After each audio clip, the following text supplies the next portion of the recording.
बस अब यही आशीर्वाद मैं चाहता हूं कि आप सब मेरे जीजा जी अरुण पाटिल जी को, और ये वादा आप लोगों से करता हूं, ये वादा आप लोगों से करता हूं, मुझसे बेहतर सांसद ये साबित करके दिखाएंगे अपने आप को, मुझसे बेहतर बेटा ये बनकर दिखाएंगे आप लोगों को। मैं पिछले कुछ दिनों में, कुछ सालों में पार्टी परिवार की बड़ी जिम्मेदारियों में उलझा। जो समर्पण भाव के साथ में 14 में आया था, वो समर्पण भाव तो मैंने रखा, पर संभवतः अपनी चीजों में उतना उलझा कि जितना समय मुझे और देना चाहिए था शायद मैं नहीं दे पाया। पर ये वादा आप लोगों से करता हूं, जहां मैं बाकी की बड़ी जिम्मेदारी पार्टी की, परिवार की सब निभा रहा हूं, आने वाले दिनों में निभाऊंगा, पर ऐसे में सिर्फ और सिर्फ आप लोगों के लिए समर्पित भाव से। और इनको मैंने ये भी कहा कि मैं आपको बाकी सारी जिम्मेदारियों से अभी मुक्त रखूंगा, आपको सिर्फ और सिर्फ जमुई लोकसभा शेखपुरा में आपको आगे समय देना है, गाँव जाना है, घर घर जाना है, और जितने कार्य हम लोग के बाकी रहे उन कार्यों को पूरा कर,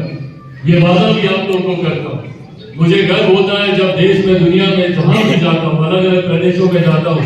जमुई लोकसभा का, शेखपुरा का जो भी व्यक्ति आके हमसे मिलता है और आकर बोलता है भैया हम तो खाटूशुमा के, हम तो शेखपुरा के, हम तो चिमरा के, जो भी आके हमसे मिलता है वो इस बात को गर्व से बोलता है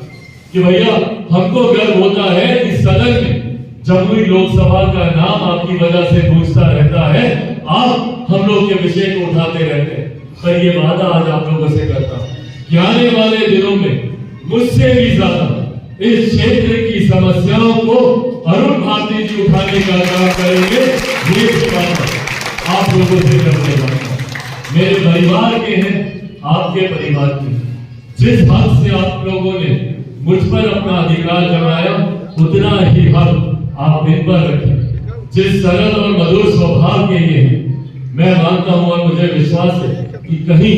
ये आप लोगों को शिकायत का मौका नहीं देंगे। बस हाँ, ये आग्रह भी जरूर करूंगा, जैसे हर मेरे पिताजी कहते थे कि पिता को सबसे ज्यादा गर्व तब होता है जब उसका बेटा उससे आगे निकलता है। यहाँ पर भले ये उम्र में मुझसे बड़े हैं, रिश्ते में मुझसे बड़े हैं, पर हाँ, जब राजनीतिक क्षेत्र में देखे